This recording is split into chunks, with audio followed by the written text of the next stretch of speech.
and his coterie of billionaires, generals, half-wits, Christian fascists, criminals, racists, and deviants, play the role of William Faulkner's Snopes clan. The Snopeses, in Faulkner's novels, ruthlessly seized control from the degenerated former slave-holding aristocratic elites.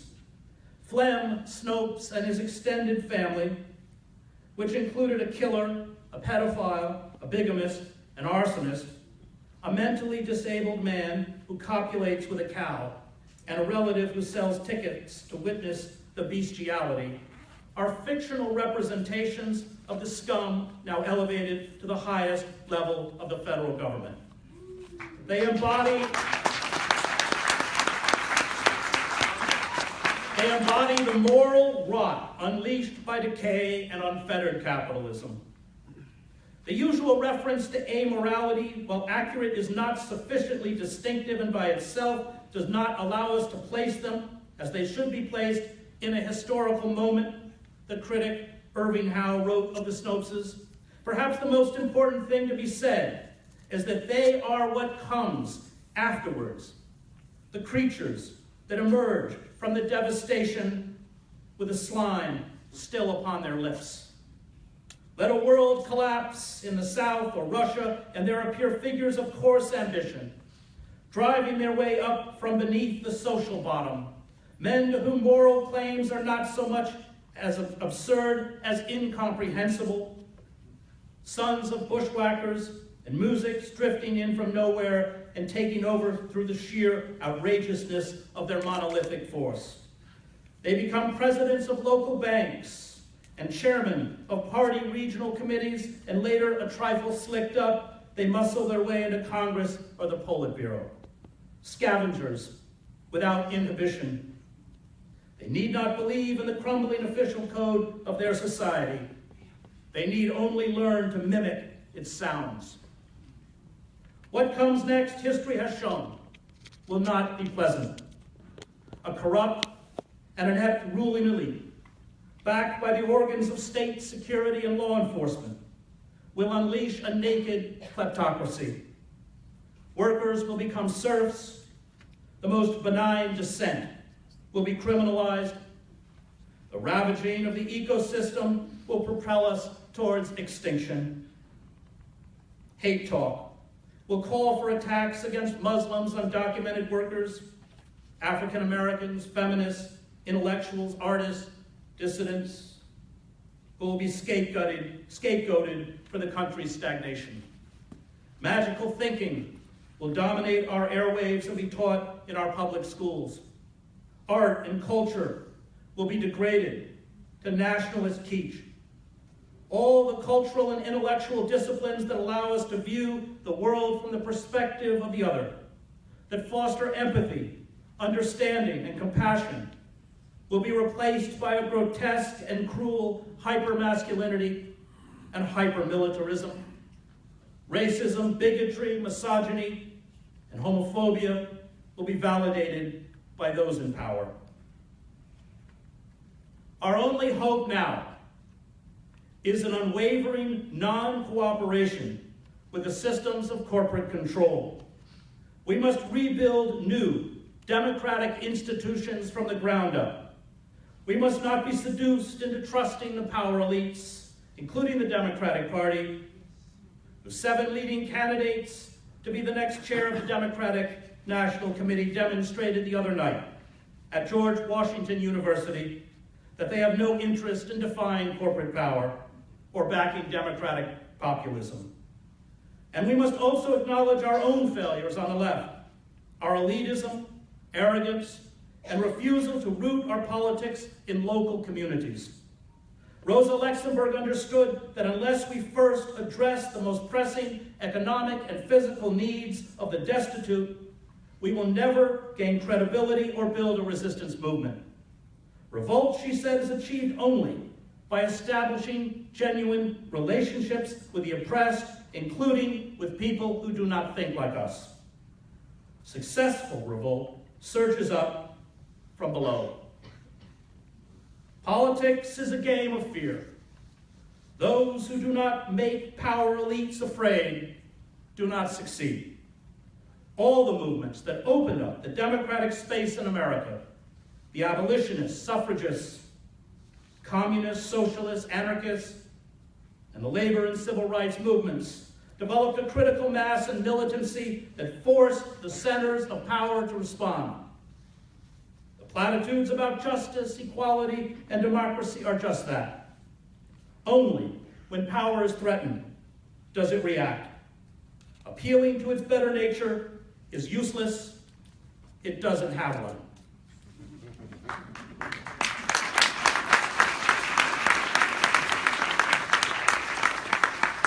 We once had within our capitalist democracy liberal institutions, the press, labor unions, third parties, civic and church groups, public broadcasting, well-funded public universities, and a liberal wing of the Democratic Party that were capable of responding to outside pressure from movements. They did so imperfectly.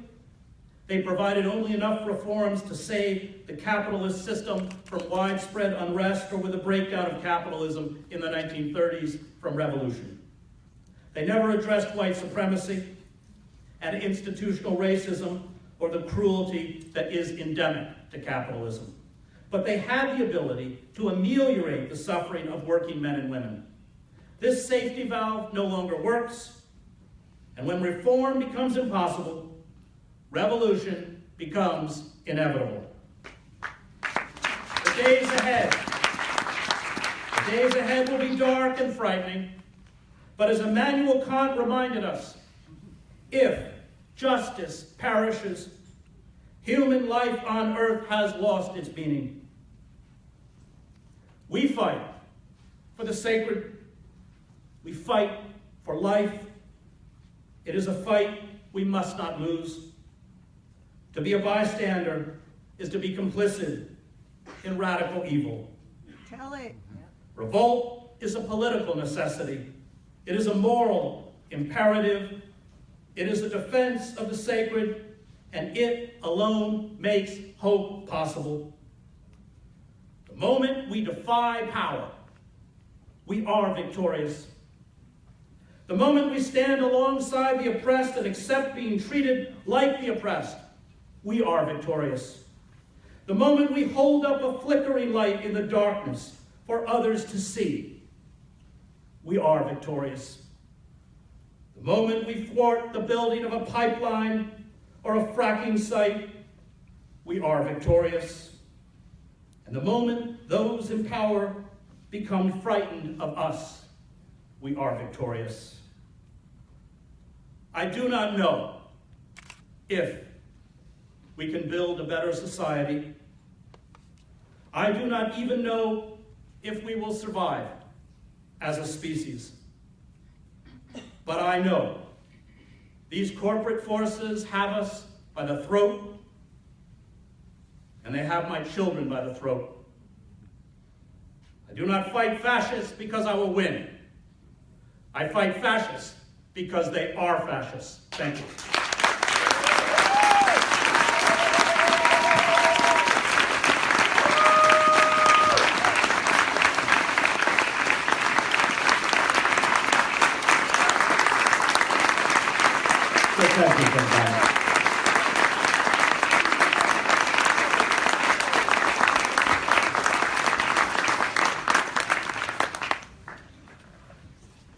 I'm a healthcare worker, and in times like this, where there's something wrong with the body and you go to the doctor, you need someone to give you a right diagnosis and provide a prescription or some holistic medicine to heal the body. So, what we have in the house is a medical doctor who is now a practicing political medicine doctor. Yeah. She was the Green Party nominee for president.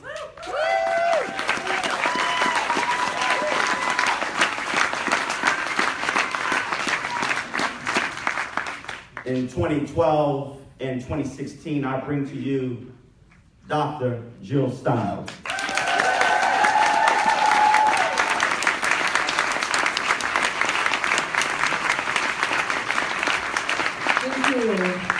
Thank you so much. Thanks to everybody. Thanks to Socialist Alternative and the Green Party, and thanks to all of you for coming out tonight. And above all, thank you for standing up in order to unite and to fight, which is what we have to do right now. So I would say welcome to the resistance. But for most of you, you've already been here. This is not new. This is just building on what has been, kind of in the cards for quite some time.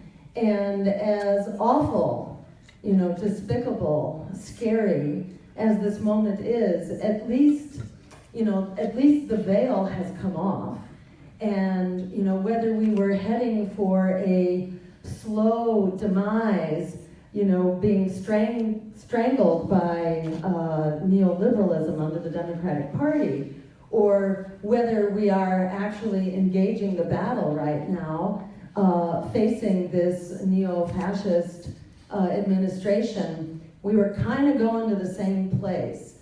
So, I personally, I find this a sobering moment, but, am not feeling surprised. In fact, I'm actually a little bit surprised that there is as much clarity and as much resistance on the streets here at ground zero of the new, era of the billionaire takeover. I've been very pleasantly surprised, I have to say, just being out on the streets, that people are not saying, at least where I've been, which was largely around Franklin Park yesterday. I was not on the street today because we were doing a broadcast of sort of local resistance on the Green News Network, so I was actually not out there in the women's march. But from what I saw yesterday, it really felt there was such a hunger out on the streets for discussion and for talk and for just really kind of soul searching about where do we go from here. And I was really delighted not to hear, well, we just got to work harder and get back with the Democratic Party and that's the solution. People are really recognizing that Donald Trump really is a symbol of this predatory, bipartisan political system brought to us by predatory banks and fossil fuel giants and war profiteers. Donald Trump is the face of that bipartisan system. And we must reject not just Donald Trump and the Republicans, we must also reject the Democrats as well.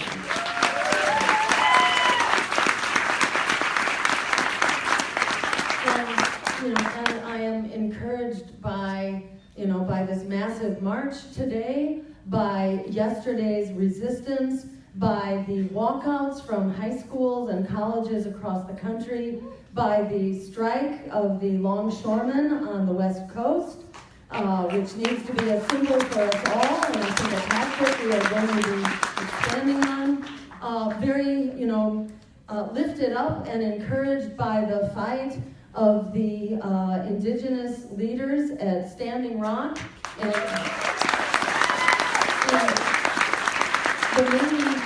the many fights that are following in suit against the pipelines in Memphis, in Texas, in really all around the country, that on so many fronts people are standing up for nothing short, of an America and a world that works for all of us. I think we have seen that the piecemeal solutions, the window dressing on a burning house, is not what unifies people, is not what brings us out, is not what engages people in struggle. We need to be really standing up for a transformative agenda that puts people, planet, and peace over profit, and nothing less than that.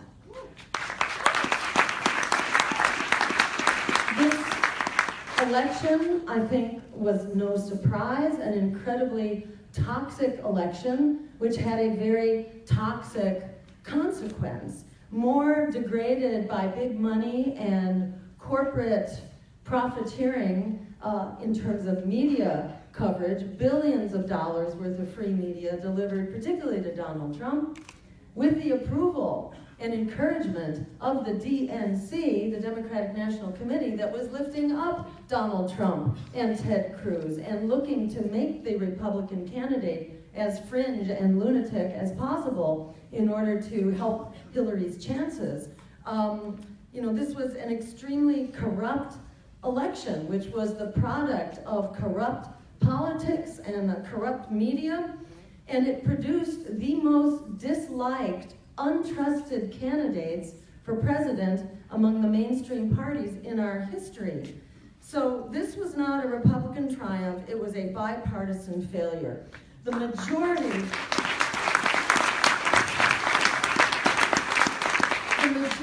of Donald Trump's voters were not voting for Donald Trump. This was shown in poll after poll.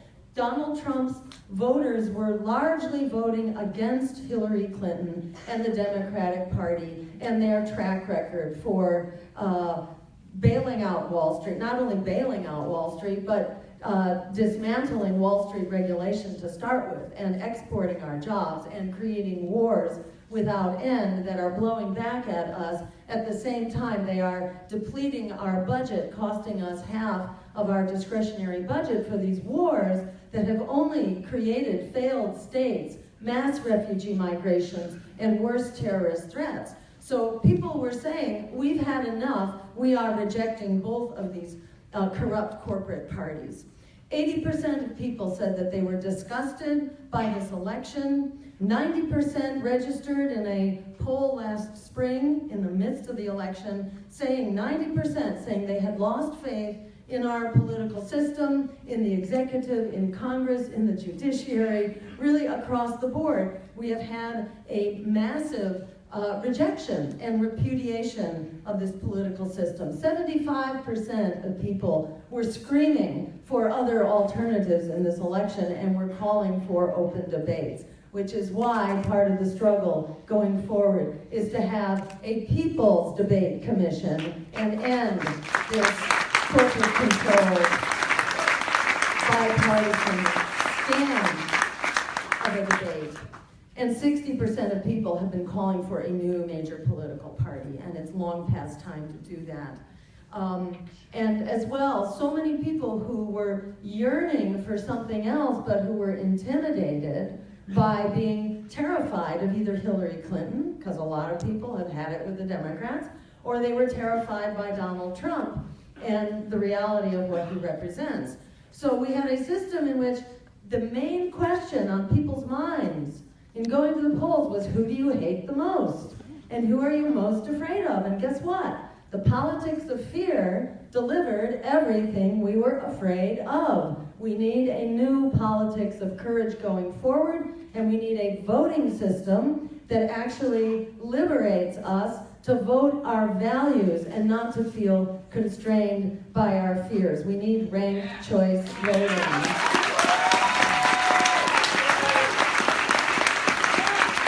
And the state of Maine actually passed ranked choice voting, which really charts the course for us all. We can all pass ranked choice voting in every state. It doesn't require congressional legislation, and it can be done with a voter referendum, which is how it was done in Maine, because the Democratic and Republican-controlled legislatures are never going to let it out of the bag. In fact, in California, Jerry Brown recently vetoed a bill that would have allowed ranked choice voting at the municipal level. And why don't they want it?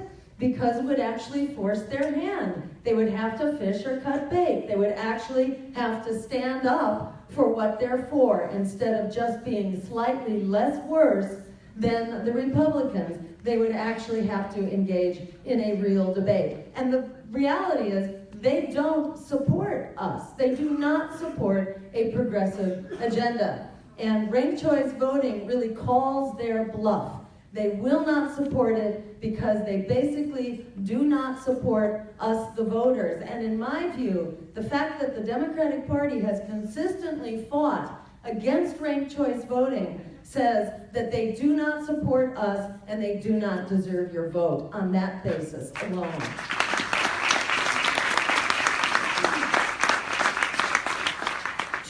rise to power is clearly the product of economic despair caused by the neoliberal policies of both parties. And those policies that gave us these lousy, part-time, insecure, low-wage jobs. Anybody familiar with those kinds of jobs out there? This is like 90% of the jobs that have been created since the Wall Street crash are these low-wage jobs. So people who are new in the job market, that is millennials, are really getting the short end of the stick here, which is why you don't have to be persuaded, that the system is corrupt. The challenge with millennials is to just let you know that there is another option out there that actually stands up for what you need in order to survive. It's not only the jobs, it's the poverty level wages, it's that generation of young people locked into predatory student loan debt without a way out. And by the way, the number of young people locked into student loan debt alone is enough to win a three-way presidential race or a three-way race at our local levels and for legislatures and so on. And student debt is not just a national issue. It is a local and a state issue. And anyone running for office at that local or state level can actually be an advocate to your state legislature, to your college system, to reduce the costs of student fees and tuition right now, so that we can actually run campaigns locally based on the same agenda, which have the same potential to really capture majoritarian support here. And because you're running at a local level, it is more possible to actually knock on doors, mobilize people, and to actually win these races. And I'll come back to that in a moment about where we go from here. But just to make the point that the rise of Donald Trump, yes, it has everything to do with racism and misogyny and xenophobia and all of that. But it's in times of great economic crisis that we see the dark side rising up, and we see demagogues who play us on our fears. So it's really important, I think, for us to stand up to address that crisis that has forced people to their backs against the wall, to where we are essentially engaging in blaming the victim right now.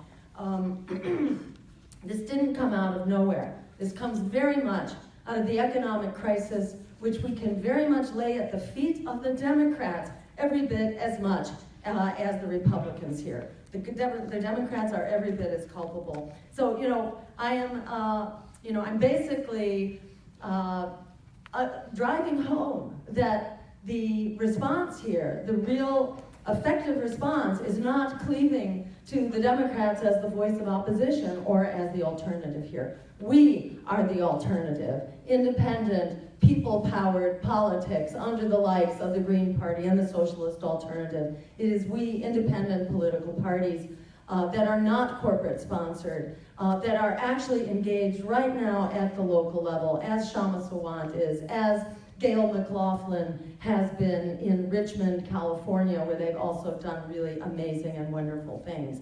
This is what you're not supposed to know about, because if you know about this, then we don't sit quiet and allow ourselves to be sidelined. And I'll just mention, back in 2002, the first time I ran for office against Mitt Romney, running for governor in Massachusetts, we fought our way into a televised debate.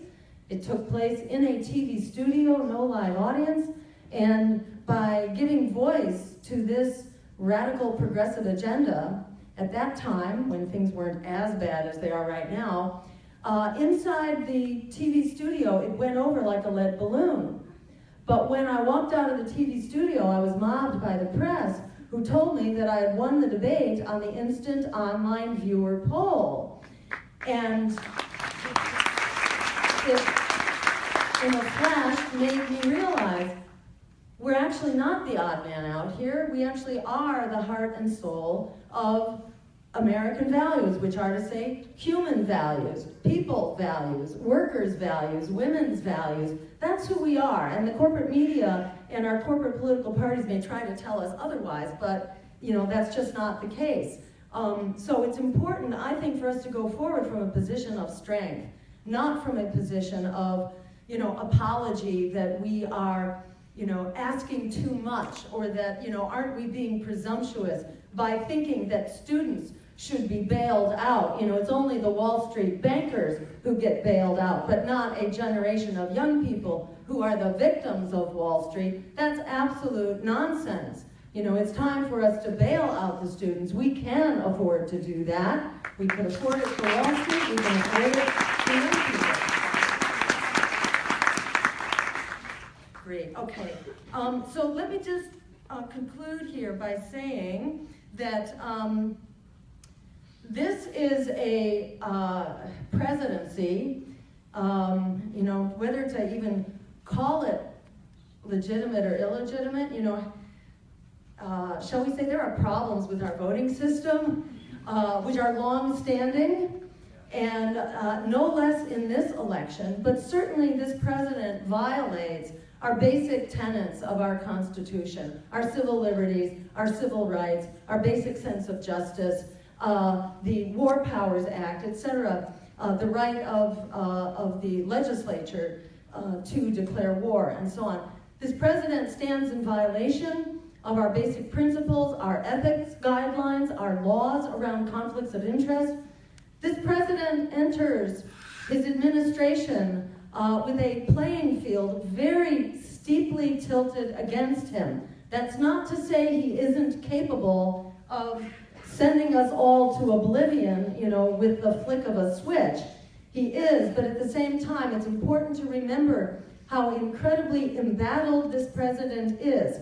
His support ratings are going down by the hour. He's absolutely unprepared and unequipped to do this job. As of yesterday, they had appointed all of 29 people among the 600 executive appointments that they have to make. They don't have a clue, not even how to run a modern business or to sit on a board of directors, which they do not have. This is a sort of a family mafia running a family business, or call them an aristocracy or whatever they are. They are not capable of even administering our state. As compromised as it is, they are not up to the job. And they are going to continue failing madly, embarrassing themselves, embarrassing all of us in the world community.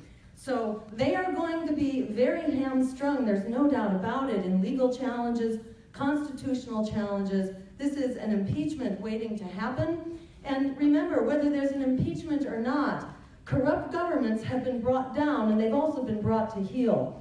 Many of us here will remember what happened under Richard Nixon, one of the most corrupt and regressive, repressive presidents in our history. We brought the troops home from Vietnam. We created the EPA. We passed the Clean Air Act and Clean Water Act. We achieved women's right to choose from a very conservative Supreme Court. We created OSHA for occupational safety and health, protection of workers. All of this we did under an extremely repressive and violent regime. We did that because, why? Our lives were on the line.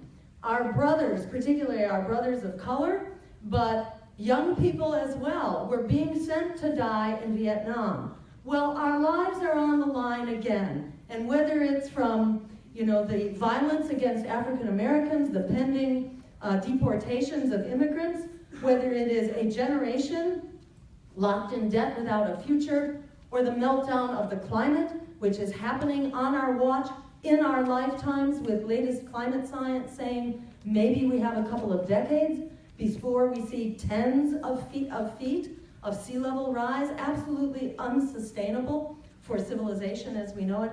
Our lives are on the line. That's extremely motivating. We have the numbers, we have the solutions, we have the power. It's time to get organized. When we stand up with the power that we do have, we can create an America and a world that works for all of us, that puts people, planet, and peace over profit. This is the time to get organized around the issues, to get organized in our communities, and to get organized fundamentally, politically, because that's where we come together to achieve critical mass to say no to the divide and conquer regimen that they're trying to force on us, to have us work on our favorite issue alone, in which we will all be divided and conquered. A political party that is a real political party is essentially a coalition over time, over issues, over geography, with a clear agenda. We have that agenda. It's an agenda for people, planet, and peace, over profit. It is not an agenda of window dressing, of marginal changes around a crisis. We have a crisis. The world is going up in flames, and we are in the middle of it. But we have the numbers that it takes, and we have the vision and the passion to do it. We are the ones we've been waiting for. Let's make it happen. Thank you so much.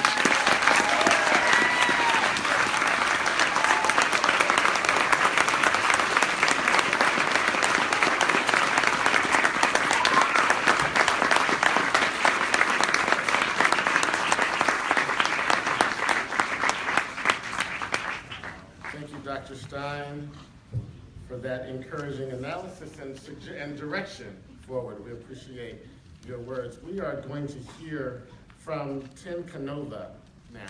Tim, did I pronounce it? Yes. Awesome. Tim is a law professor in Florida. He ran last year against Debbie Wasserman Schultz in the Democratic primary.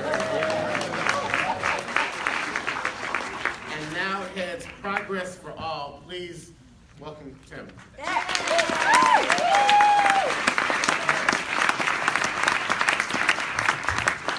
Wonderful to be here, and yesterday was actually a wonderful day for me and for those who I rallied with and we marched with. We didn't get to see the inauguration at all. Maybe that's what made it such a special, wonderful day for us. But it really was special to be able to share time with folks in this movement. And I say it's a movement consisting of many movements that are all coalescing today. And I think you saw this in the election year that just passed, that the movement keeps growing. There's a tendency, I think, to look at the outcome of this election and just look only on the downside of it.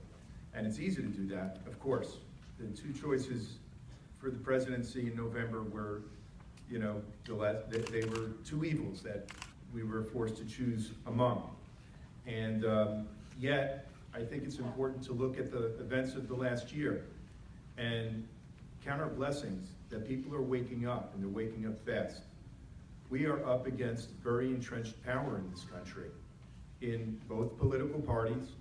As Dr. Stein mentioned, of course, the Democratic Party has become a corporate-controlled party. And I respect those who are trying to change from outside of the party.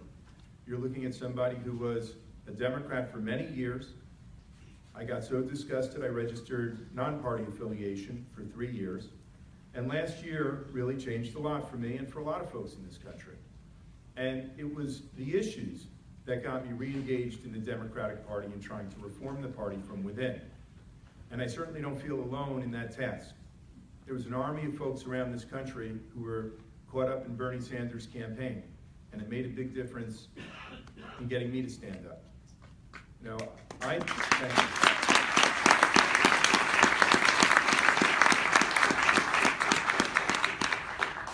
a law professor, and for many years, I was publishing articles and book chapters critical of the direction of this country, the neoliberal agenda, the Washington Wall Street consensus, and it was very unpopular to do so for many years.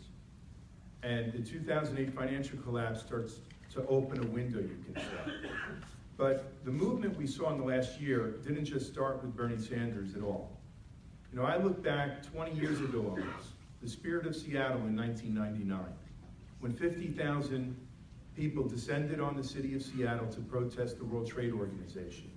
You know, the neoliberal movement agenda kept moving forward, but every step of the way, people were waking up and protesting. And, you know, for 2 years after the spirit of Seattle, that protest movement grew all over the world. I remember it was being referred to as a global stalking movement. Wherever the International Monetary Fund, or the World Bank, or the G8 were meeting, there were bigger and bigger demonstrations. By the summer of 2001, we're talking about in Genoa, Italy, I think 1 million people. You know, all over the world this was happening. Now, September 11th literally brought that protest period to an end. I remember late September of 2001, there was scheduled International Monetary Fund and World Bank annual meetings in Washington, D.C., and we were all bracing, some of us were looking forward to it greatly, the protests that were going to take place there. And those protests fizzled out before they started, and a lot of it was the fear and the shock of September 11th. But the movement didn't go away. I think it gets beaten down, but it's still there. And the bubble kept growing in the economy, the hypocrisy kept growing, and in 2008 it comes crashing down. And a couple of years later, you see a reaction of both the right and the left. On the right, the Tea Party before it gets co-opted by corporate interests. On the left, the Occupy Wall Street movement. And I shouldn't even say it's a left movement. I was a professor in Southern California at the time, and I took part in Occupy Los Angeles, a very small role. But I'll tell you, it was a lot of millennials, it was baby boomers, it was people who were flattened out, hit hard, knocked to the ground by that financial crisis. And they saw a government that was stepping in quickly to help Wall Street. You know, the Federal Reserve, in just the first 2 years after the crisis, made $29 trillion in near zero interest loans to Wall Street banks. So it was a trickle-down approach, even during the Obama administration, by all the main organs of the state and the Federal Reserve.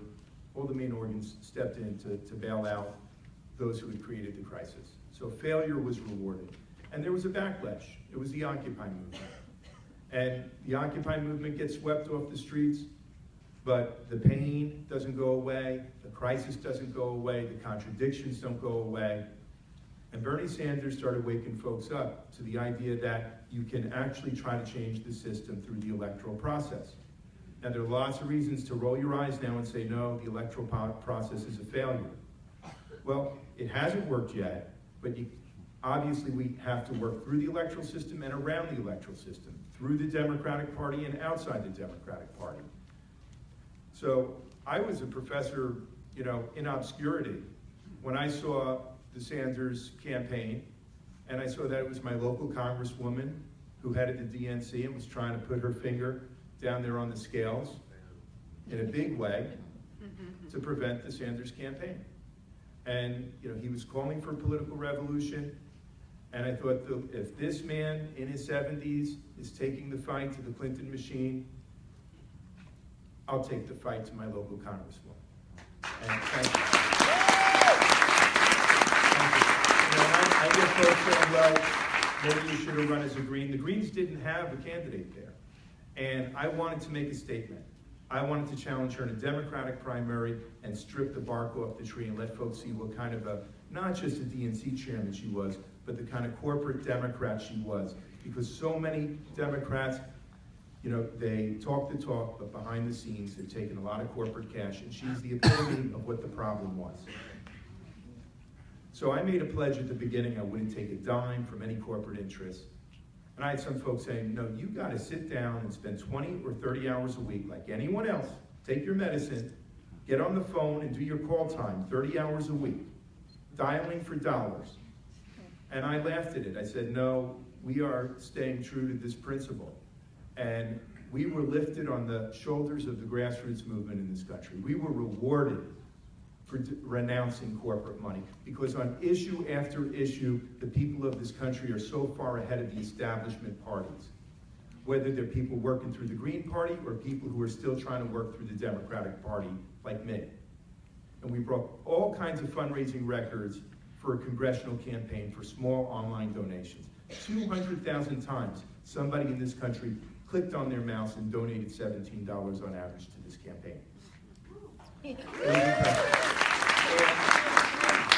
stayed true to the vision of making a grassroots campaign. You know, Bernie Sanders in all of South Florida had one field office. We had 4 field offices in my district alone. At the height of the campaign, we had hundreds of volunteers and field organizers knocking on doors of all ages in the Florida heat, in the summertime, knocking on 10,000 doors a week. And these weren't folks just leaving literature. These were folks talking about the issues. That's where you gotta meet the voters, and that's where this movement gets back up off the ground. organizing and mobilizing on the issues. Now, we fell short. 8 months is not a long time to run against somebody who's established like Wasserman Schultz was. You know, I got some folks say you should have jumped in sooner. Well, sure, I should have. I did have a full-time job that was getting in the way of that. But in 8 months, we scared the daylights out of her, we got the nation's attention, and we highlighted some very important issues. Again, those issues haven't gone away. So since the election, we've started a group called Progress for All. And that was the campaign slogan. It is what embodies the New Deal, the idea that it's not progressive if everyone's not included.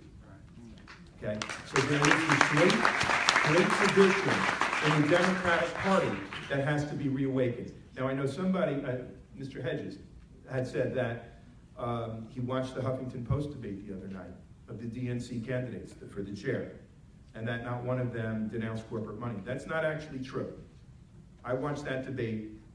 Sally Boynton Brown. Sally Boynton Brown, she deserves a round of applause for her answer. And I'll tell you what the question was. You know, in 2008, Barack Obama banned corporate lobbyist donations from the DNC. And Debbie Wasserman Schultz overturned that ban in 2015. And since then, the DNC and the Democratic Party has been awash in cash. You saw it recently with this prescription drug vote. Okay, Cory Booker may have destroyed his presidential ambitions. Okay, $400,000 he's taken from Big Pharma, and he votes against giving the consumer a choice in purchasing prescription drugs. So the candidates the other night were asked, would you reimpose that ban on corporate lobbyist donations? And Sally Boynton Brown did not equivocate. She said, we must ban that money now, and will be rewarded by the grassroots in small donations. Now, that is exactly what happened in my campaign. And that's what the Democratic Party has to do. One of the other candidates said, you know, this holier-than-thou attitude is not helpful. Well, I'll tell you, not only is it helpful, it is absolutely necessary. Anyone who's going to be engaged in the Democratic Party right now, that is the litmus test. And, you know, it's not just because, you know, we want to act like we're pure. It's because we know that those corporate dollars are influencing votes and positions of candidates. Okay, I've got to wrap this up real soon. Let me just say that at Progress for All, again, we want to organize and mobilize on the issues. And I want to just give a shout out for some of these issues that are animating right now. It's happening all over the country. We've got a pipeline in Florida called the Sable Trail Pipeline. Yeah. I've been calling it the Sable Trail Sinkhole Pipeline. Every state in this country just about has a Dakota Access Pipeline right now. This is the model that the corporations have, which is to privatize everything they can. David Cobb talked about, you know, the enclosure of the commons. That's exactly what's happening. Public education, health, the water now. I remember 20 years ago when I was railing against the IMF and World Bank, and it was water being privatized in third world countries, and laws that were being passed to criminalize the collecting of rainwater. Well, we don't have to look at third world countries now. In this country, our water is at stake. And I know it because in Florida, we're on the front lines. Climate change is a real thing. The millennial generation knows it, and that's why they don't have the patience to wait and the patience for a choice between climate deniers and climate hypocrisy. Okay? And we've got to ban fracking. We've got to stop these pipelines. The problem, of course, right now, at this moment in time, is that you look at state legislatures and you look at Congress and you don't have the votes to ban fracking and you don't have the votes to stop pipelines. But the movement has some power. I remember the divestment movement that helped bring change to South Africa. We've got to divest in the banks that are funding the fossil fuel industry that threatens our future. Bank exits, defund DAPA.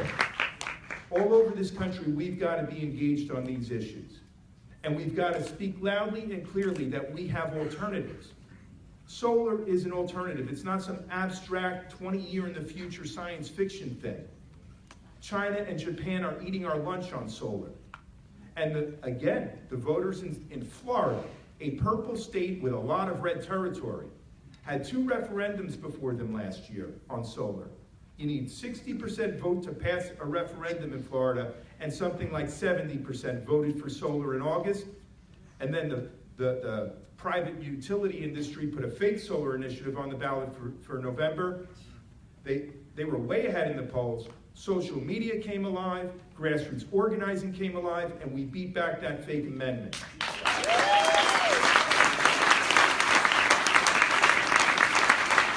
we've got to start thinking about referendums to ban fracking, for open primaries, for election integrity, to get rid of felony disenfranchisement. We all have to be standing up and working hard, whether you're a Democrat or a Green or an independent. Wherever your feet are, fight hard. We can change the Democratic Party, and we can grow a Green Party, and we can have a vibrant democracy, but it doesn't happen by sitting on our rear ends and being quiet. One of my favorite signs I saw in yesterday's rallies was "Take the path of most resistance." God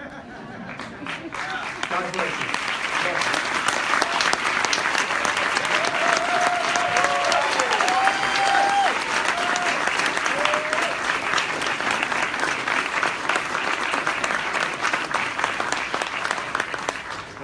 Thank you, Tim. Our next speaker, in some ways, doesn't need an introduction, but I will give her one. In 2012, she went up against the biggest Democrat in Washington State, Frank Chop, garnered 20,000 votes. We celebrated a socialist alternative like we had just won, and in some ways we did win, because she ran a campaign taking no corporate money, a grassroots campaign that came out of the Occupy Wall Street movement in Seattle, Washington. So in 2013, we decided, you know what, let's run again. But this time, we'll run for city council. We ran against a 16-year incumbent Democrat who was once a liberal, but became a hardcore right-wing Democrat. We defeated him. And then in 2013, based off the low-wage workers' struggle and strikes that took place in New York City, in 6 months in office, she helped to win the first $15 minimum wage in a major city.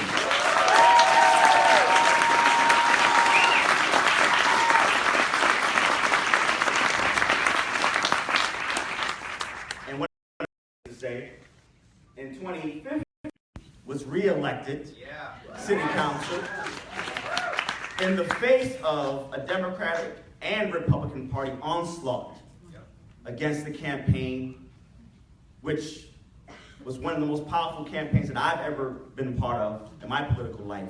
It is my honor to introduce to you the city councilor from Seattle, Washington. They call it the Emerald City, and the shining emerald in the leftist movement today, Kshama Sawant.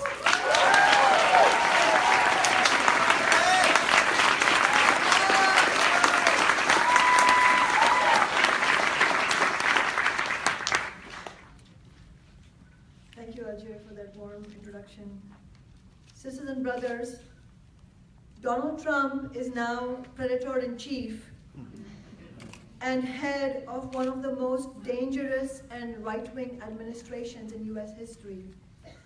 In his inauguration speech, Trump said that his government will follow the righteous path, that it will be a government for the people, that the forgotten men and women will be forgotten no more, that he will create good jobs for all.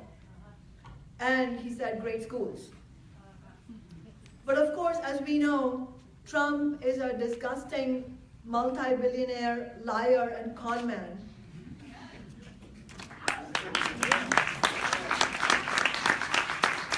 He has built his administration on the worst muck of the billionaire class, right-wing bigotry, and corporate elite. And there is absolutely no mandate for Trump's hateful, bigoted, misogynist agenda. He is arriving at the White House with the lowest approval rating before inauguration, and those approval numbers are plummeting by the hour. But opinion polls alone will not be sufficient to stop him. Trump and the billionaire class understand one thing only: power. And that is why our task this weekend and going forward has to be to build social power from below to counter the billionaires. Yeah.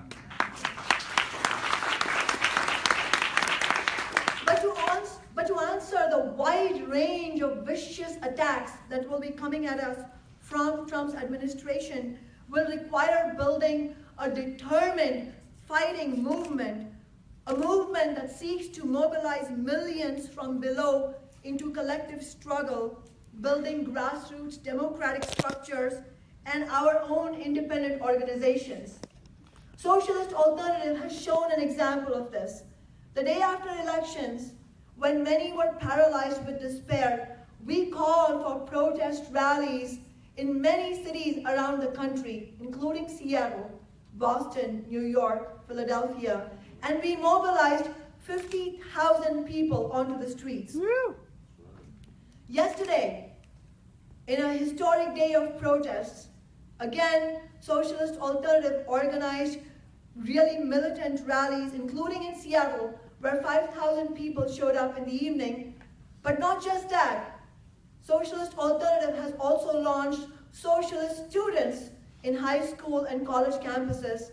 And through socialist students in Seattle, we had students, courageous students, walking out from 16 middle and high school and college campuses.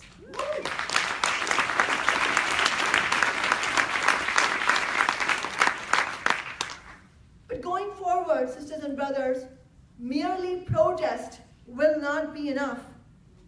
We are going to be required to organize mass, non-violent civil disobedience. Marches of tens of thousands of people can shut down highways and find other ways to shut down business as usual. We need mass, peaceful, direct actions to block efforts to deport our immigrant brothers and sisters.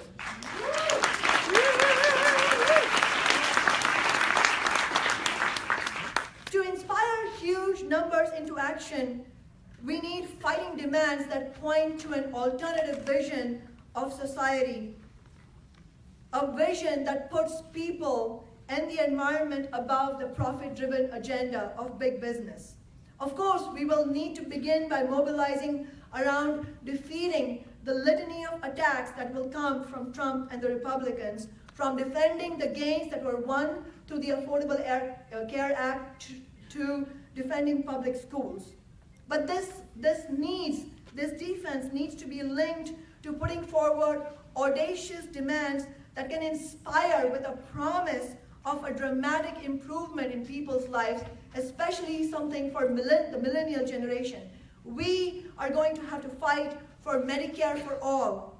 $15 an hour for all workers in America.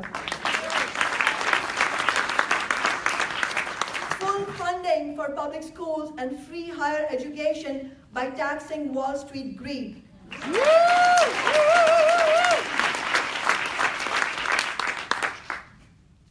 And because Black Lives Matter, putting an end to police brutality and the racist mass incarceration state.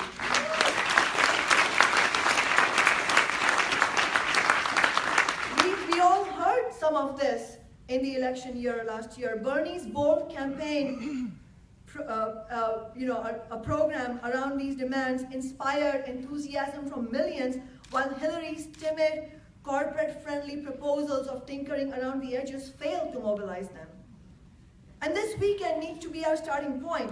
Let's make March 8th, which is International Women's Day, a day of defiance against Trump and misogyny and sexism.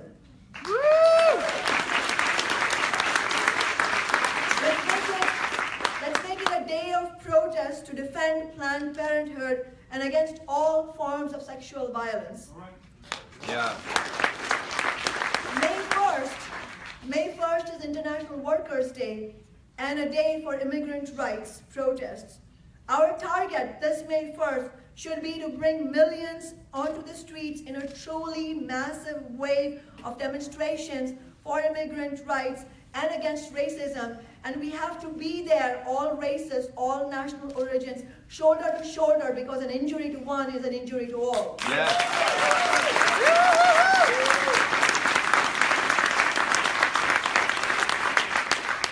And to build these struggles successfully, we will need the broadest possible unity in action of all forces that are prepared to seriously fight against Trump and his billionaires. This will mean unions, immigrants' rights organizations, women's rights organizations, civil rights, LGBTQ, environmental rights organizations, all activists, Sanders supporters, progressive Democrats, and socialists and Greens coming together around these concrete demands. Yeah. But, sisters and brothers, there is no avoiding that there are major political differences of strategy and social interests in this movement. In my view, and in the view of Socialist Alternative, my organization, our movement needs to base itself on the needs of the struggle against Trump and the billionaire class. We cannot let it be restricted by the limits of what the corporate leadership of the Democratic Party will allow.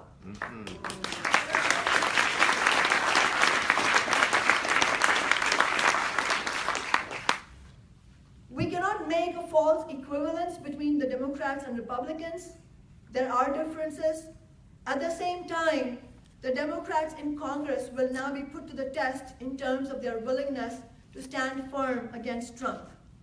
Because let's remember, when Obama became president in 2009, the Democrats had 60 seats in the Senate and a large majority in the House, and yet the Republicans succeeded in relentlessly fighting Obama, blocking much of his agenda. The question now is, will the Democratic Party politicians, will the congressional Democrats be willing to similarly relentlessly obstruct Trump's agenda, especially with the Republicans having only a razor-slim majority of 52 seats in the Senate?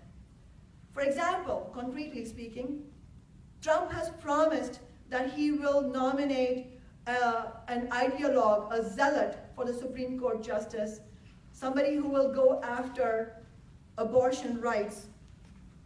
But he will not be able to do that if congressional Democrats stand firm and filibuster him. That's right.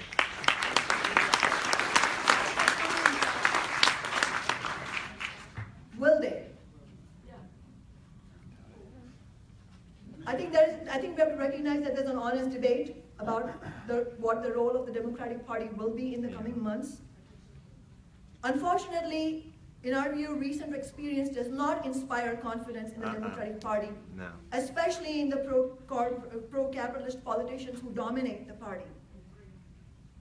I commend the stance of those congressional Democrats who refused to attend Trump's swearing-in yesterday.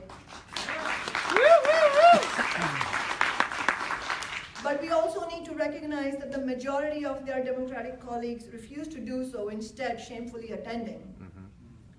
The most outrageous recently was what Tim mentioned, which is a recent decision by 13 Democrats to join Republicans in siding with Big Pharma against ordinary working people. 2 of those 13 Democrats are the Democratic senators from my state, Washington State, Patty Murray and Maria Cantwell. Boo. Boo. As a socialist, I do not think that the Democratic Party is offering the kind of combative, working class or movement-based leadership that will be necessary, that will be critical to confront a ruthless foe like Trump. That is why I do not agree with the point that was made that we need all kinds of tactics. We need people to work outside the Democratic Party, and we need people working inside the Democratic Party. I hope that Brian, my colleague from the Movement for the 99%, can go more into detail in that. I will say that the 99%, as Jill said, need to build an alternative to the right-wing Republicans and Wall Street Democrats. Yes. We need our own political party. We need a new political party that rejects all corporate donations and instead bases itself on the funding and active support of working people and progressive organizations, a party that runs anti-corporate candidates all over the US. But we also have to understand that maybe there may be overwhelming agreement in this room, perhaps, I'm not sure, but we may have agreement that the Democratic Party does not represent us, we need a new party. But we have to remember, we are not going to be successful in building an alternative to the Democrats and Republicans unless we recognize that most of the mass of working people out there, most of the 500,000 people who march today, do not necessarily see it that way. There are many people who are angry and frustrated, but do not necessarily translate that anger and frustration into a clear analysis that, yes, now that means we need a new party for the 99%. We have to be honest in recognizing that many genuine activists will try the tactic of trying to take back the Democratic Party, following the lead of Bernie Sanders and our revolution. They will be doing that. I think our approach should be, the movement's approach should be to work together around concrete fighting demands to build the largest struggle on the streets while continuing to have an honest and open debate about strategy. Yes. Yeah.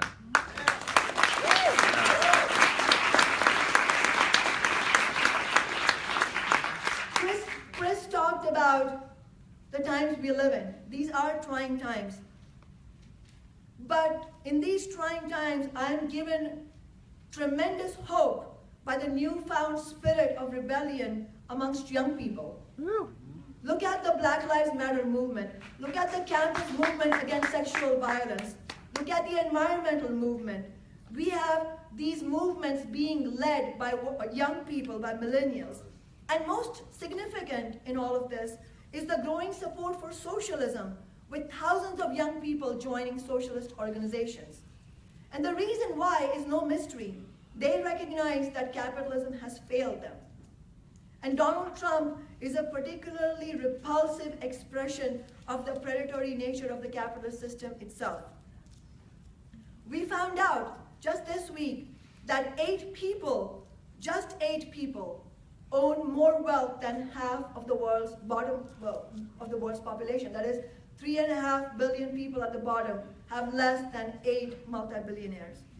We also found out, as Jill mentioned, that global temperatures for the 3rd year in a row have broken all previous records. Sisters and brothers, we need a radically different society. Yes. We need socialism.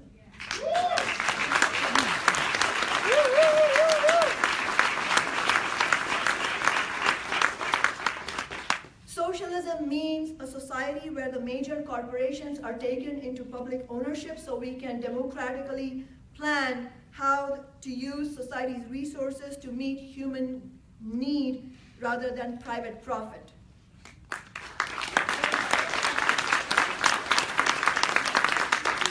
An egalitarian society rather than the dog-eat-dog bloody competition of capitalism.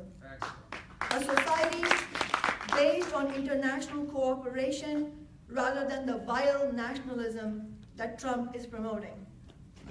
Sisters and brothers, another world is possible, but we will need to fight for it. I hope that we can all join in fighting for a socialist future, because there is absolutely no time to lose. Thank you.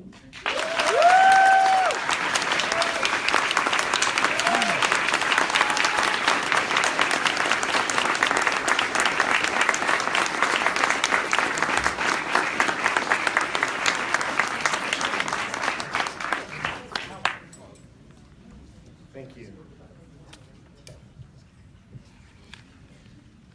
Wow. I'm gonna let that sink in for a second. Thank you for both your analysis and for your work, and for the struggle that you're leading, and for being a shining light on that side of the coast, but for everywhere. Thank you.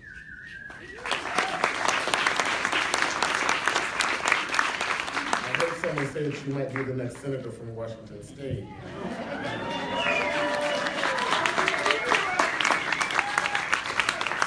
Or governor. I'd like to introduce next to you someone who probably needs no introduction to many of you, or to many of us, Chase Iron Eyes.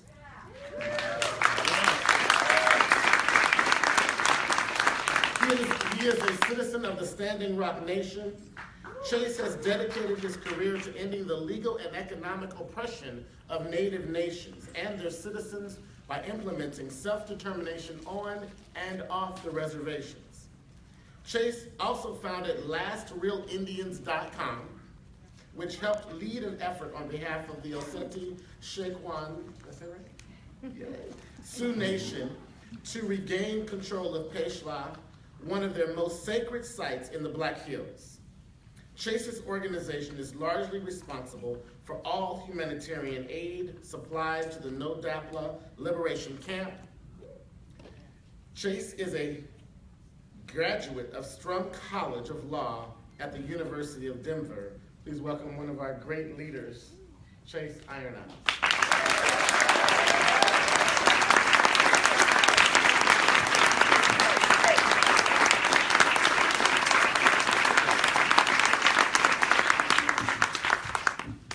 Thank you to everybody. This is an amazing event, amazing energy. I know that everybody who's made their way here is not a passive observer of the crisis that we find ourselves in.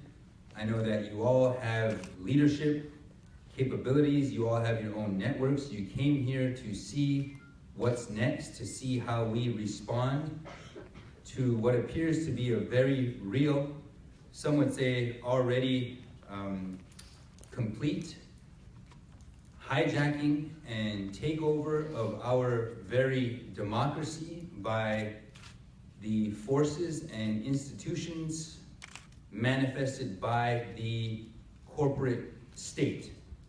For our people, that's over the last 500 years. For everybody else, the last couple thousand years. It's very important to note that colonization isn't about white people colonizing brown and black people, although there are aspects of that in our truthful recollection of history. But the colonization we talk about is the one that applies to all of us, the one that separated our spirits from our minds, the one that separated our meaning from our labor, indeed separated human beings from their food sources, from their sacred relationships with the lands, with the waters, with the sites, with the sacred beings of the universe. Every one of you in this room descend from original, free, and independent peoples and nations who are designed to respect those sacred relationships. Never forget that, because that's the fight that we find ourselves in right now in Standing Rock. Have you all heard of what's going on out there at Standing Rock?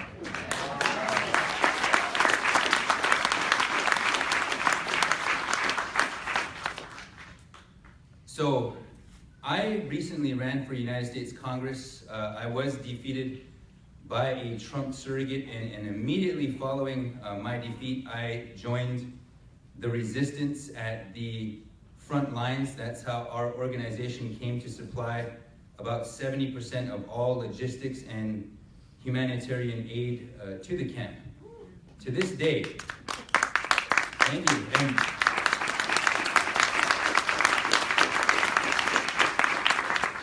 we were only able to do that because of the generosity of everybody out there who donates, who really gives from their heart, from a place of compassion, because they know our struggle for clean water is righteous. When we talk about the privatization of water, it's a very real thing. Water is a basic human right. Not only is, that's right. Not only is water sacred, but water is the foundation of all real economic value globally, across the globe. So to this day, there have been about 600 arrests in North Dakota. of people who have made the decision to sacrifice their liberty, their lives even, and their limbs in pursuit of liberty, freedom, justice, and equality.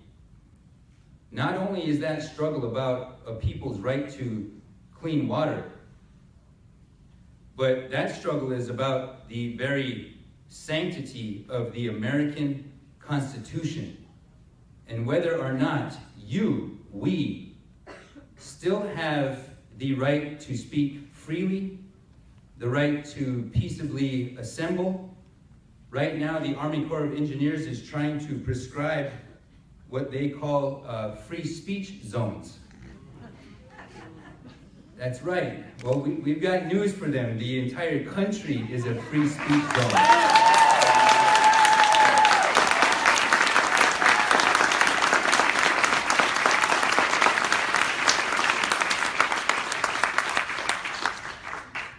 So that struggle will continue, and we will win, but it's going to get even more serious with a Trump presidency. And that's why we all came, because we feel a sense of urgency.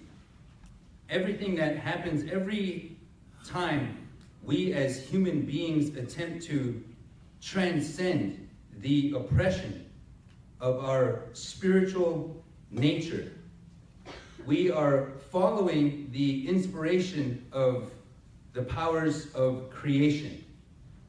And we need to name this, because they would have you think that we should be divided by race, color, creed, sex, gender, any other kind of synthetic classification. But when you take a look at it, our enemies, if we can call it that, if we can name the set of institutions that is going to be represented by a Trump presidency and a Republican-controlled Congress.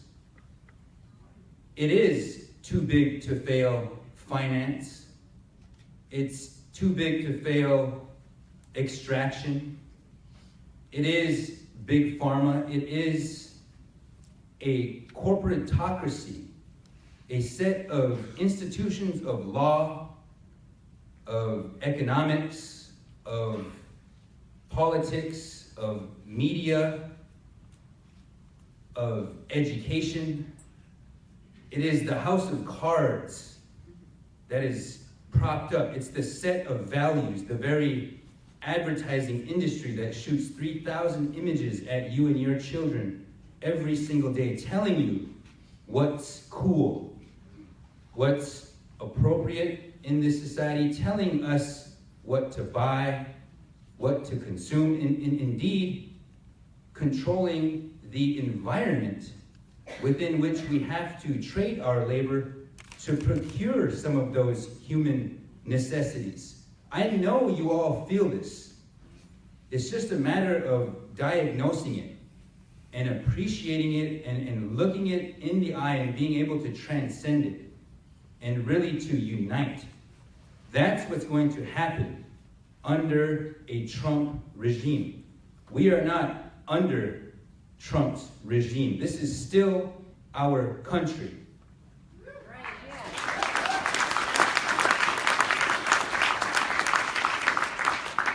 And right now we have to make a determination to be courageous rather than fearful. When we take a look at all the demographics which Trump has publicly indicated that he would antagonize, that includes everybody in the Occupy movement, everybody who descended from the Battle of Seattle, everybody in labor, everybody who stood up for a $15 minimum wage, everybody in the feminist movement, and everybody give all the women who organized today's historic and monumental march a round of applause, please.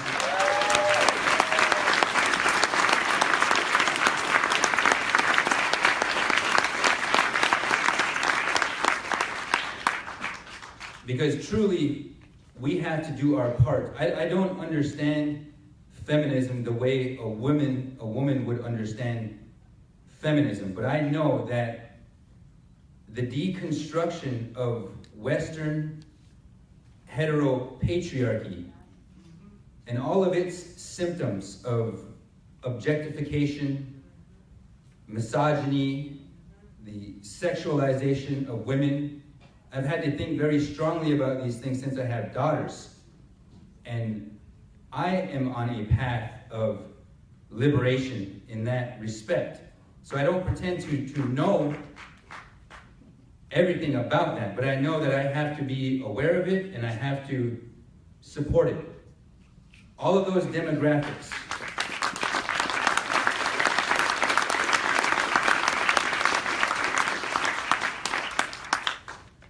We're all at risk, and unless we come together, we will fail.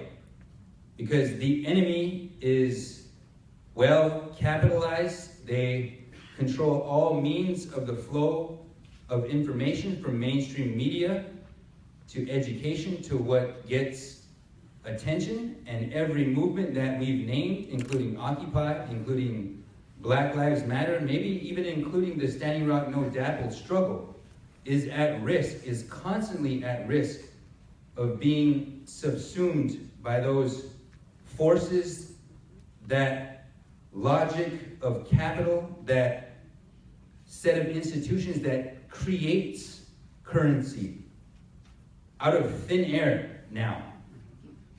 That set of institutions that is abstracting the human being from its relationships with the natural universe. That is the enemy, if we were to name the enemy. And that enemy is a couple thousand years in the making. It's not easily defeated. But at every turn, it's our natural inclination, our spiritual duty to stand up to that oppressive regime that is at work around the globe, oppressing not only every human, but every living being, commodifying every resource that our ancient worldviews saw as living, breathing relatives. That is the strength of what we are up against. But I know we have to believe that we are capable. We have to believe that we can rise with the sun and feel its love, feel the embrace of the winds, listen to the songs of the birds, see the movements of the stars, and reunite your spirit with our natural surroundings. This is the challenge that Native nations have had. We have provided the spiritual foundation for what is going to be the economic and political liberation of America. That's our role. We take that role very, very seriously. We understand we have an entire set of cosmologies. We civilize this whole hemisphere. 10 to 20,000 years, nobody knows how long our civilizations have been here. But what we know is that we have not been appreciated. But that's changing. The whole world is changing. And right now, we have to build bridges. We can't build walls. We can't see each other as different. We need to respect our differences, but we can't see ourselves as being able to exist in these vacuums anymore. We have to unite all of our struggles. We do not have time. We just simply don't have time. That's why out there at Standing Rock, there are 500 people ready to be arrested. There are people who are laying it on the line to defend our constitutional rights.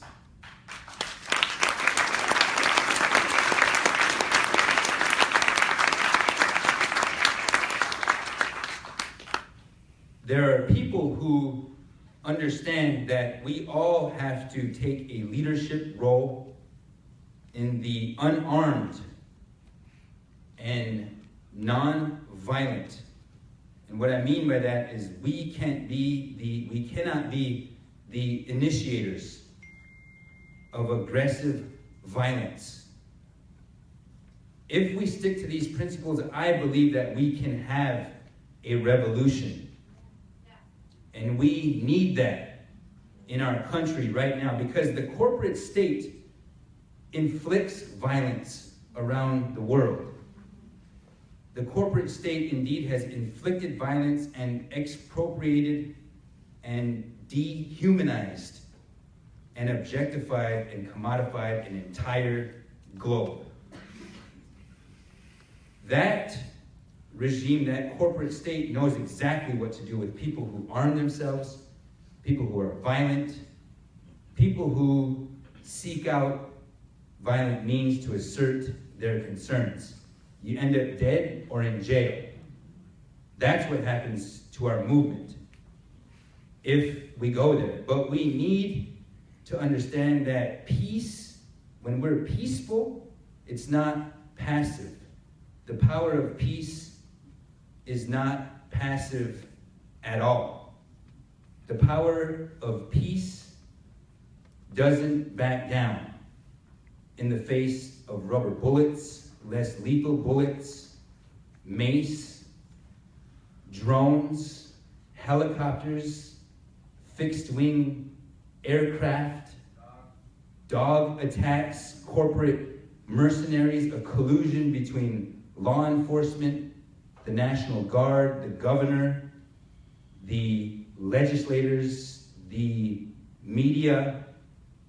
All those sets of institutions are colluding with each other against, a successfully racialized fight in North Dakota. But those same forces are going to be at work against your constitutional rights, your civil rights, your human rights, unless we wake up and stay woke, stay vigilant, don't back down an inch, because the very fate and fabric of our democratic reality is at stake right now. And we have made that determination to stand up and to never back down, because our children's future literally depends on it. The stakes are high. They are life and death. This was much easier when I was running for Congress.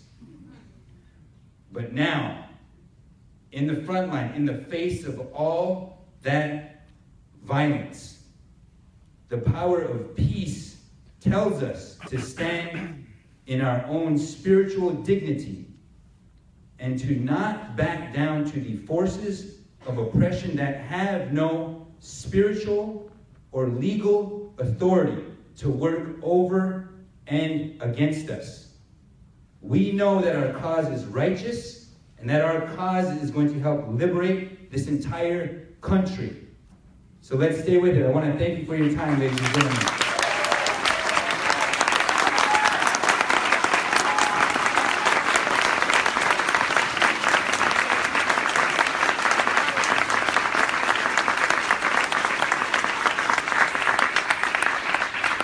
How's everybody doing tonight? You feel good? Feel energized? Ready for this struggle?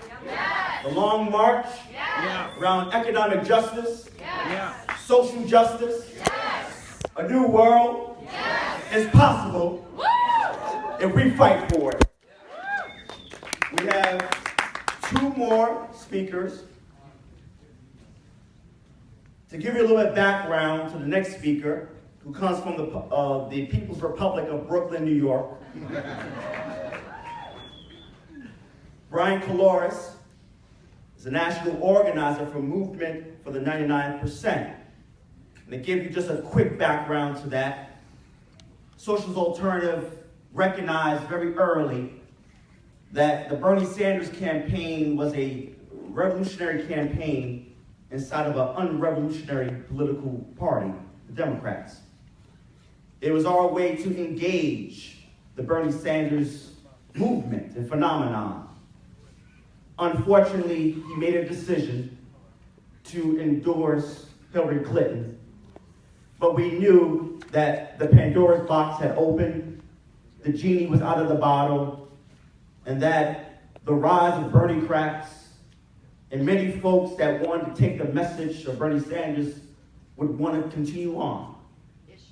So, to take those issues on, we said we're going to transform movement for Bernie because we don't support Democrats, socialist alternative, but we transformed it after he made that decision to endorse Hillary to say the movement for 99%, to use that as a springboard to take on the issues and to raise the key question of building a new party of the 99%.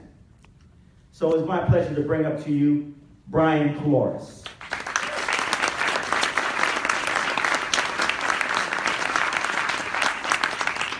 What we've seen today and this weekend is only the tip of the iceberg.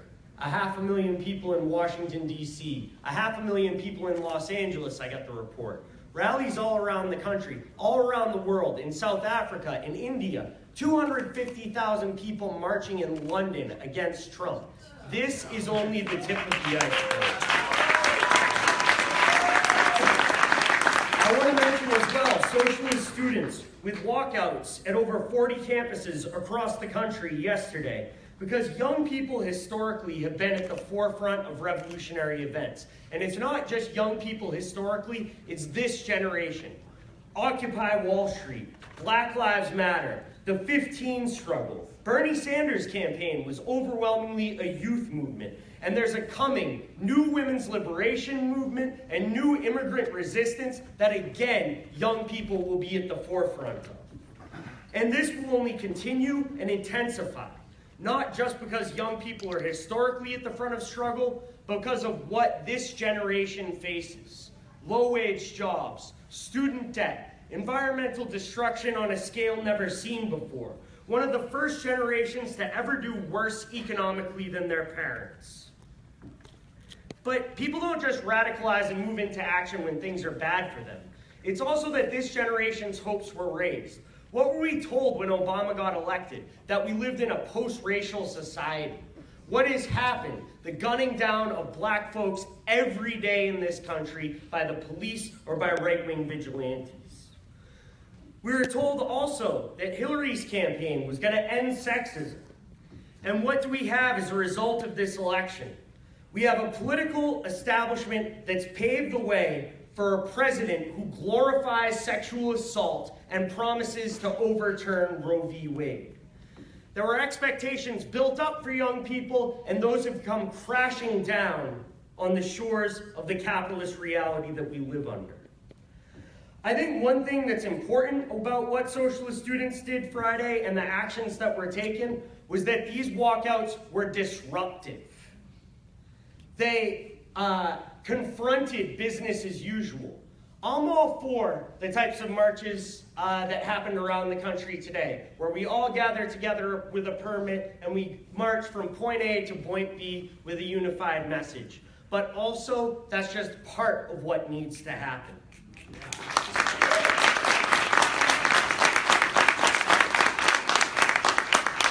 We need to disrupt. We need to block highways. We need to shut down schools. We need to shut down corporate profits.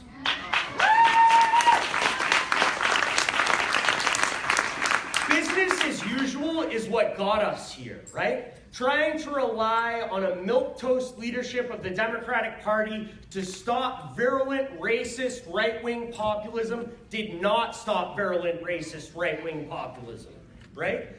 It's the establishment that's devalued life of people of color for so long that could pave the way for this rhetoric of Trump.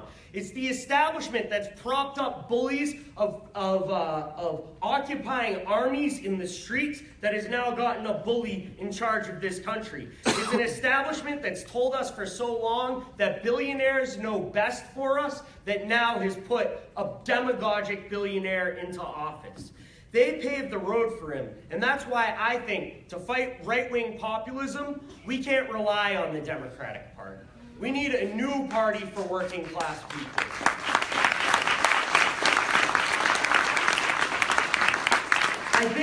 I think we need a new party to fight Trump, because it's precisely that Democratic Party leadership that he points to whip up his base, to mislead people down this reactionary road. And I think to not only win those people over, but to fight effectively against that rhetoric, right, we need a new force. Right now, I know there are folks like Tim who are out on the streets fighting, but right now, what do people see who are afraid of Trump's agenda on TV about what the mainstream Democrats are saying to them? They say Hillary Clinton at Trump's inauguration, right? They see Obama meeting with him to try and give him advice on how to rule better in order to deport immigrants, because Obama knows something about that, right? And that's why we need to be able to present something that speaks clearly for working class people and does not try to serve two masters and do like Tim did and and Kshama and Jill, and refuses to take a dime in corporate cash.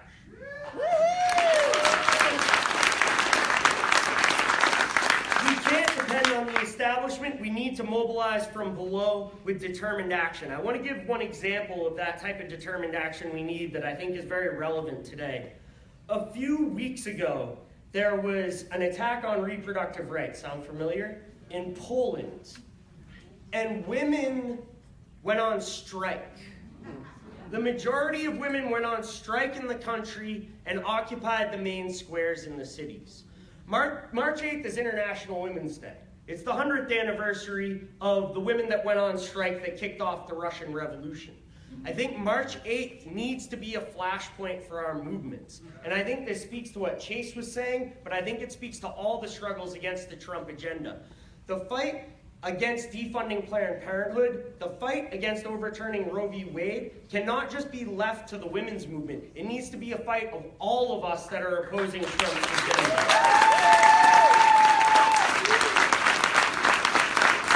I think March 8th should be a flashpoint of determined resistance, but also May Day we should look to. In 2006, there was a day without an immigrant that shut down the port in Los Angeles, that shut down cities across the country. But the problem was that the labor movement as a whole did not back up those immigrants and also take strike action, also take determined action.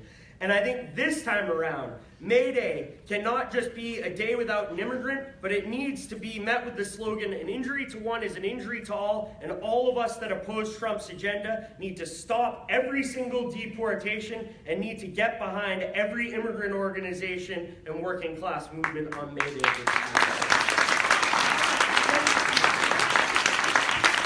It hasn't been talked about enough, but it's not just women, LGBT people, it's not just immigrants that are on the chopping block with the Trump agenda. The labor movement itself is going to face a slow chipping away from the Trump administration that eventually wants to lead to right to work, which we call right to work for less, which essentially means the destruction of the labor movement as we know it. That is on the agenda for Trump's administration, right? But the unfortunate situation is that most of the labor leaders are already preparing as if this right-to-work legislation is already passed. They're laying off organizers across the country. They're preparing for the loss of dues that would come from right-to-work. Instead of that, there needs to be a preparation to resist, a preparation to educate, a preparation to defy. The labor movement in this country has the power to shut down major metropolitan areas, has the power to shut down infrastructure, and that's what should be viably threatened when right to work is put on the agenda.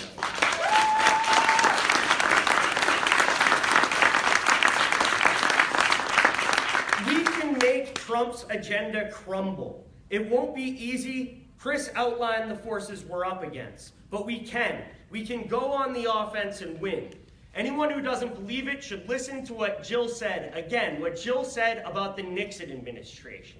Environmental protection, end of the Vietnam War, Roe versus Wade, a series of offensive labor struggles for benefits, for increased wages, right? All under the one of the most reactionary administrations in memory. Thanks, Ralph Nader. We should also remember that Richard Nixon resigned in disgrace, and we can build a movement that can do the same.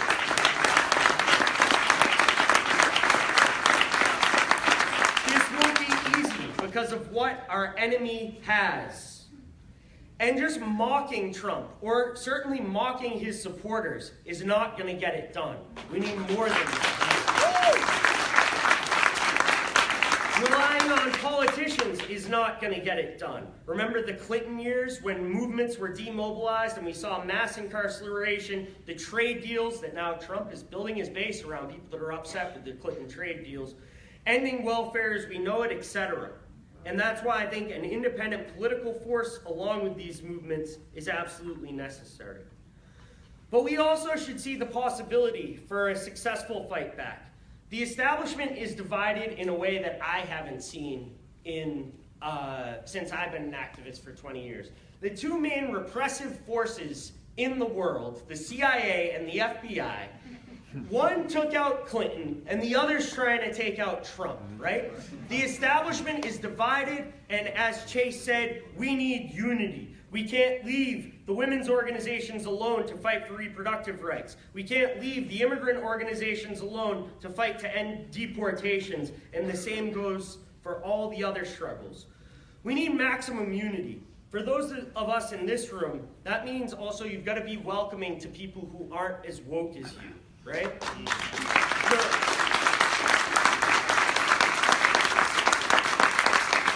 I think we need disruptive, determined action.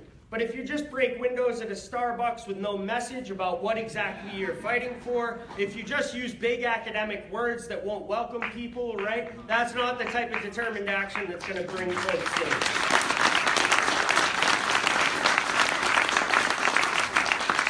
We're going to need to do determined action alongside not just folks like Tim who think that the Democratic Party should be reformed. We need to unite and build actions together. But also folks who've never been to a demonstration before, right? They're coming to their first thing because their neighbor might get deported or because they're just afraid for what could go on in their community, right? And we need to fight alongside those people and also they may look up to folks we don't look up to, right?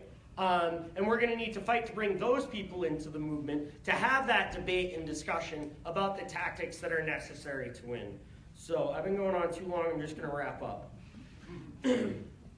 But in that situation, we need to be able to draw a line. If we're going to unite with people in movements who want to support the Democrats, or maybe who are former Trump supporters, right? Or say a whole bunch of things we don't agree with, we need to be able to draw a line at a place that also makes the movement effective. And not subordinate the needs of our struggles against Trump, the needs of the struggles of immigrants or women against Trump, to what the Democratic Party finds acceptable. I think there are ways to do this. One is with concrete demands. If March 8th was to start with the concrete demand of defend and extend reproductive rights, connecting that to other needs working class people have, I think that would be a huge step forward. If on May 1st we demand no deportations and full legalization for all immigrant workers, I think that would be a huge step forward and a huge call that everyone could unite around. And we also not just need clear demands, but we need actions that can win these things. And I think that includes electoral action, as Kshama's shown in Seattle, outside the Democratic Party. Along with that, we need patient explanation to people who aren't there with us yet. But we should make no mistake about our difficult and complicated tasks. We can win. Trump has talked about the agenda for his first 100 days.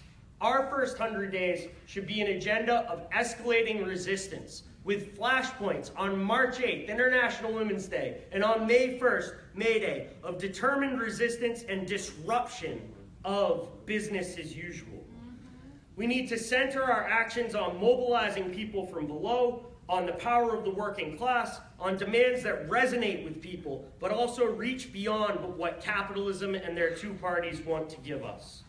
We can win against Trump and his whole billionaire class, and that includes being bold. Right now, some folks might have been anti-capitalist for a while and you're used to sort of not saying it much. Right now, young people are joining socialist organizations and subscribing to socialist publications by the thousands and tens of thousands. Let's be bold about what we stand for. The Trump victory may have dealt us lemons, but we can make a cocktail of resistance, revolt, radicalization, and revolutionary politics. We should all get organized, join, and build the struggle against capitalism.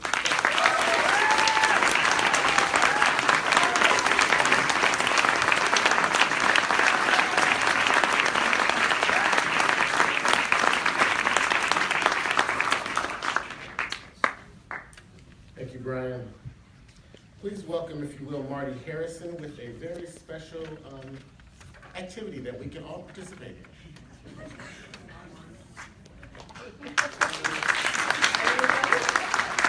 Some of you know when you see me what that means, but some of you don't. First, the housekeeping. There are little sheets of paper on your seat. They say movement for the 99%. I am doing the fundraising. That's what I'm here for. The sheets of paper on your seat say movement for the 99%. Movement for the 99% is going to be the piggyback. We're going to hold the money, but we are going to split it with our co-sponsors, the Greens. The Federal Election Commission requires that we collect the information on that sheet, even if you're not paying with a credit card. We will take cash. We will take credit. If you don't want to write your credit card number on that little piece of paper, we have people with squares so you can swipe it. You can go online right now with your phone and your card and go to Movement for the 99% and give us money. Or you can do it that old-fashioned way with a check, if anyone still does that. So they've given me just a few minutes to raise a few $1,000s.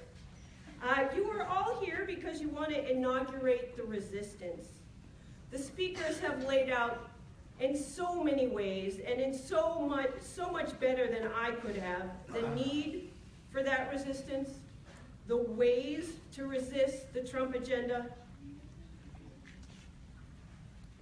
The speakers have laid out how much more powerful we will be as united movements working in solidarity, not just to resist, but to defeat Trump's agenda.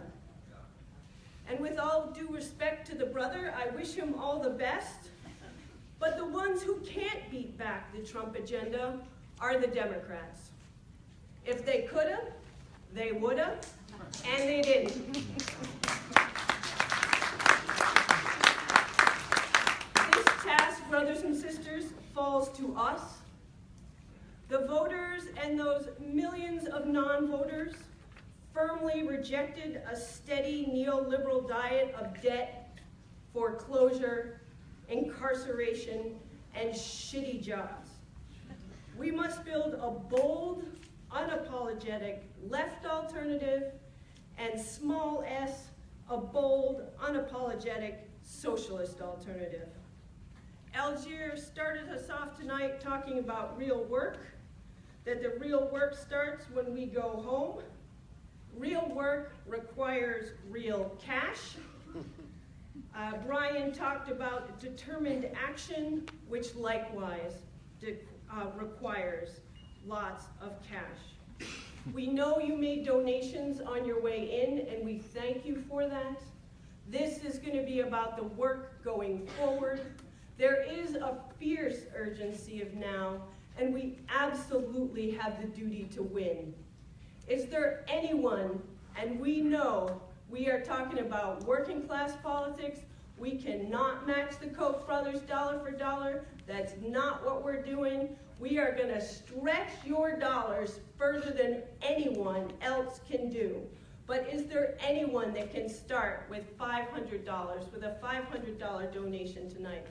Thank you so much. And I have my runners with their buckets. Go runners. That means your piece of paper there. Now, since we only have a few minutes, they are going to deny me the best tool that I have, which is uncomfortable silence. But I will use whatever little minutes they give me to see if I can find anyone else who is willing to give us $500 tonight to make this work go forward, to see these struggles to a victorious end. That's the uncomfortable silence.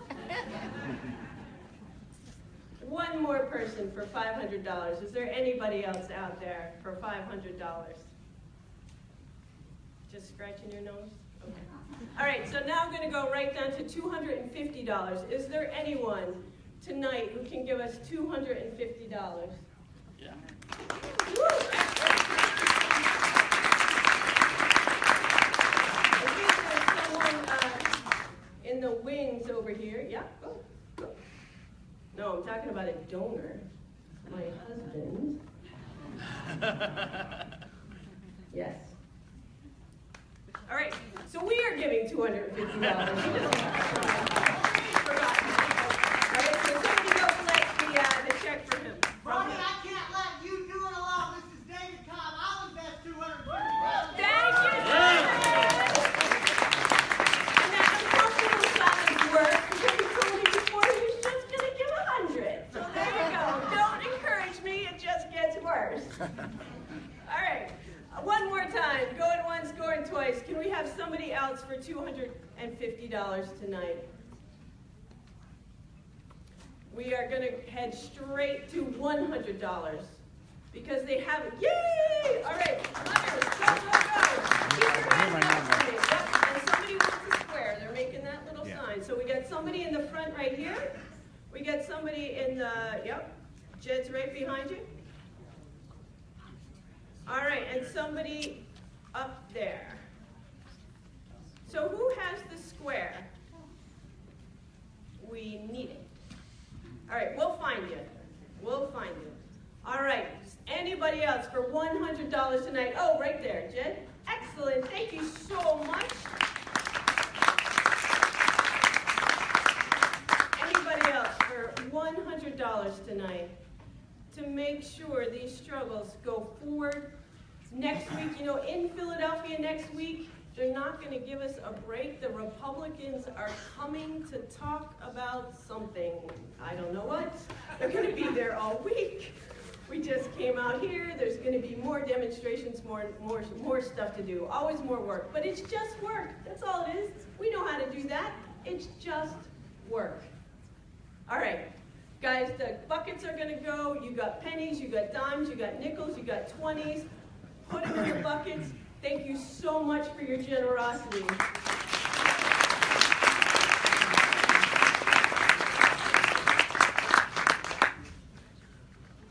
Well, welcome to the resistance.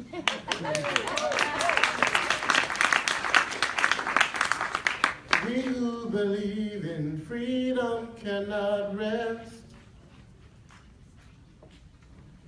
We who believe in freedom cannot rest until it comes.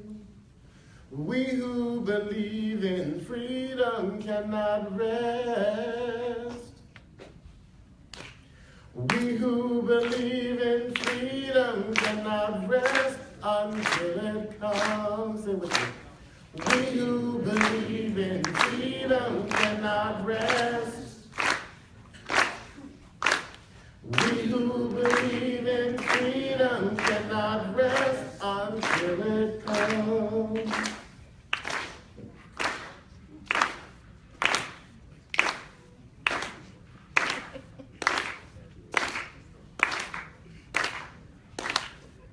We have heard today from great voices from across the nation. We see your faces, and we see your smiles, and we hear your claps, and we hear your woo-hoos, and we hear your energy, and we feel the energy that you have brought to this movement and to this work, and we honor you for that. But this is welcome to the resistance.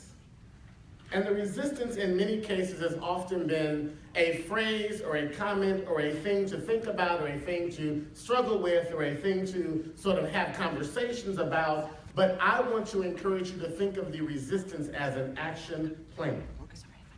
That we can't just stay home and hope that by talking about it, or a few marches here and there, that we're gonna hold back the tide of what's coming our way. We must be active agents in producing what it is that we need to have to make sure that we are the change that we have been waiting for. That we are working for the world that we wish to see and live in and be, and what we want to leave to the next sets of generations that are yet to come. And in our lifetime, that we will see peace and freedom and justice. In our lifetimes, we will see peace and freedom and justice. In our lifetimes, we will see peace and freedom and justice.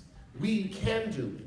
Yes, there are many things that are important for us to look at, and there are so many things. If you look around yourselves in this room today, you're going to see a variety of faces and a variety of people from different places, and all of those struggles that we all represent are all important. But let me remind you that it does not serve us to get into arguments about whose oppression is worse or better, because oppression is oppression. And as long as we don't challenge the things in our own selves, our own personal biases that we all have, that we don't challenge our own shared beliefs, we will participate in othering someone else, even those on the far right. We cannot other them any more than we want to be othered by them. If you are looking for an alternative, we are already here. We have already been organizing and preparing and building electoral policies and processes for the last 30 plus years. We are already in your midst. We are already in line with the socialist alternative movement and the socialist message. We are already here. If you look in your local areas and your states, you will find us. And if we are missing or absent or somehow confused about your presence when you show up, you will help us to educate us. But we are throwing the doors open as a national co-chair of the U.S. Green Party without necessarily the permission to say what I'm going to say. We have endorsed this work. We have stood with you all along the way, and I am telling you that we are throwing our doors open, and you are welcome. Now, I promise you that it will not be easy in those places, because there are people in places who have been in people in those places for far too long in those places, and they are afraid of the people who are coming who are not been in those places. But we are still welcoming you. And to our brothers and sisters on the other sides, we tell you that as long as you keep doing the work that you're doing, in the way in which you're doing the work in alignment with us, we too will stand with you. We will work with you, and we will work right alongside with you. Just don't run against us, because we will defeat you too. But we will be with you. And we appreciate the perspective that you bring and your openness and willingness to share that with us, so that we still can be one nation and one people and do one thing, that is change the world around us, change our government, change our system, change our country, so that we can be a positive light and a positive force both in this country and around the world.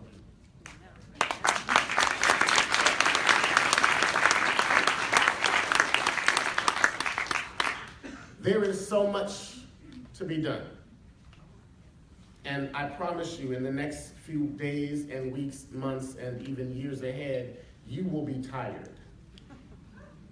More than you might be today. But you must not give up.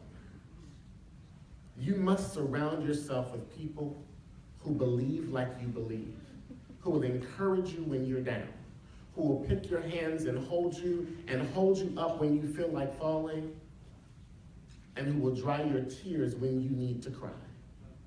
You must surround yourself with people who will be there in the dark nights and in the bright, blazing, healing light of the sun. You must recognize that you are not separate from the earth, that you are not separate from the planet. You are not separate from the things that grow out of or on the planet, that we are all intimately connected and we are infinitely connected to one divine energy. Whatever you believe in your spirituality is great. There is room for all of us in the mix. There is no room to separate ourselves from anyone. If you look in the mirror, you are looking at greatness. And if you can see that you are great, then you should be able to see that that greatness exists in every other being that you see. And it is that greatness together that we will knit together in a fabric woven together by many strands that make us who we are, that will change the way that we do work and change the way we see things. We are the alternative, but we are also the imperative.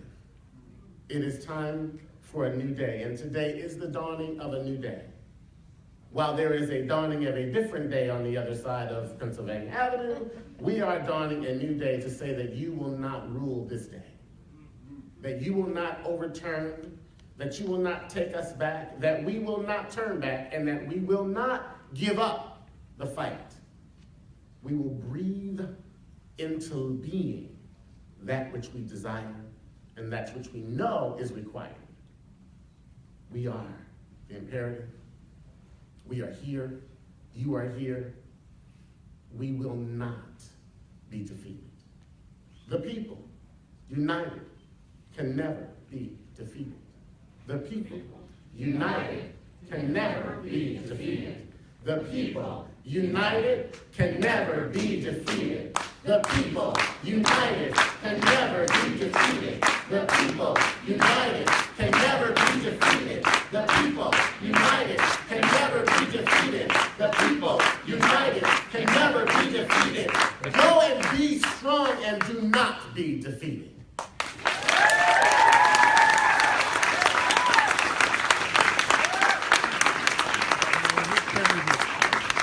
A copy of this, is it possibility? Can you say it again? Is it possible to get the film? It's this gentleman's right here. Is that yours? Can I get a copy of it somehow? Yeah, you can check us out on Real Progressive.